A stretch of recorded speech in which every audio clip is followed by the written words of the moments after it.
Welcome back to Birth Chart Basics. I'm just going over things that help you understand your birth chart better. Today, we're going to go over aspects. Finally, I've been putting this off because it's so important. It changes so much. It gives so much information and explains so much about things that you might be confused about. Like, why don't I feel like an Aries sun? Well, you might have Saturn opposing your Aries sun, and that is affecting how you act.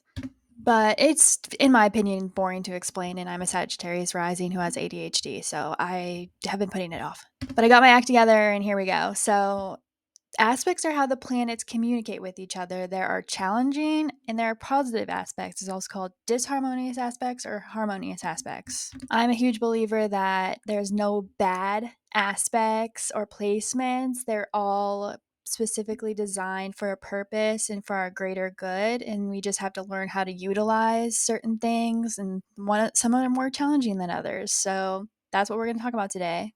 The birth chart is 360 degrees, and these aspects break them up into, like, maybe 90 or 180 or a few different ways. And there are major aspects, which is what we're going to go over today, and there are minor aspects, which we're going to go over later. Conjunctions are my favorite, I think, because they're the easiest to spot, but they're when two placements are next to each other. So they can be an exact conjunction. So if you have a Scorpio moon conjunct Scorpio Mars and they're both at 7 degrees, that's an exact conjunction. But for luminaries, so the sun and the moon, it can be up to 10 degrees and within 8 degrees for other planets. I think it's a lot less for asteroids, but I have not looked into that and I will. But conjunctions are when two energies blend together. The closer they are, meaning if they're the same degree or within a few degrees, that's a strong conjunction. Whereas if it's more towards the 8 or 10 degrees, it's going to be conjunct and there's still some blending there, but it's going to be a lot weaker, which isn't bad. It's good, probably. Like I said, I think everything is good, but this is considered a harmonious aspect.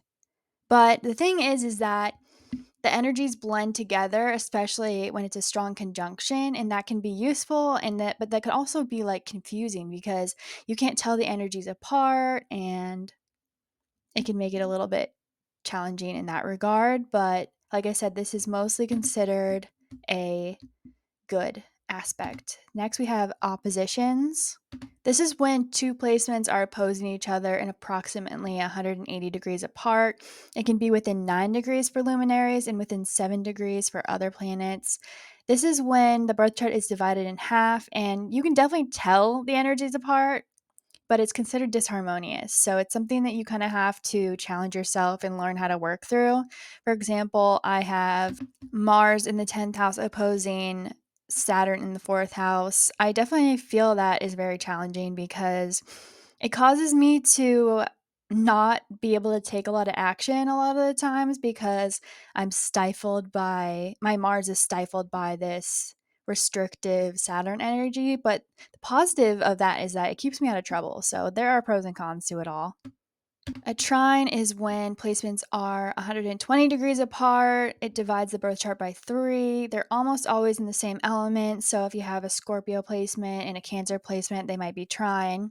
This is considered by some astrologers the most harmonious aspect. I know of other people who like sextiles better, but these are when planets work well together. It shows where our natural strengths are.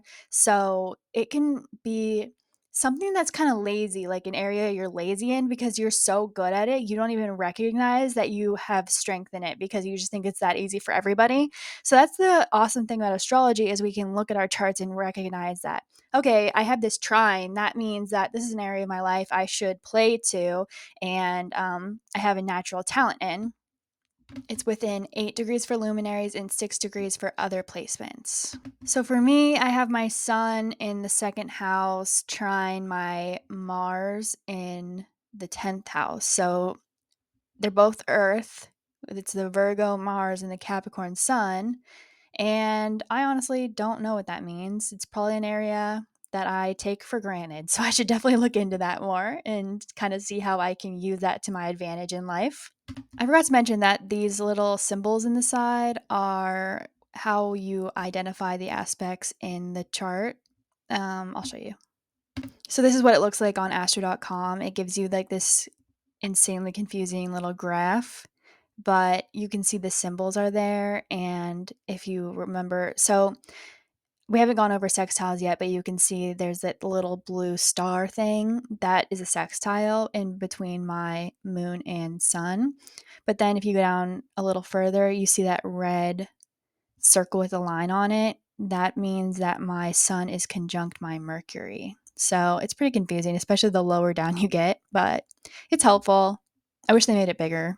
Okay, so squares are considered by some to be the most challenging aspect because the planets can't see each other, but they still affect each other in a harsh way. So the planets, whereas in opposition, they can see each other, they're in plain view of each other.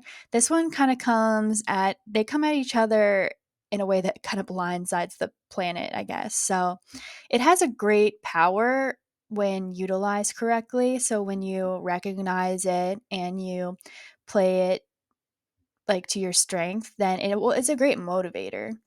And it's when the birth chart is divided by 4 and it is within 8 degrees for luminaries and 6 degrees for other placements. So I have what is called a T square. It's when there's an opposition with 2 squares.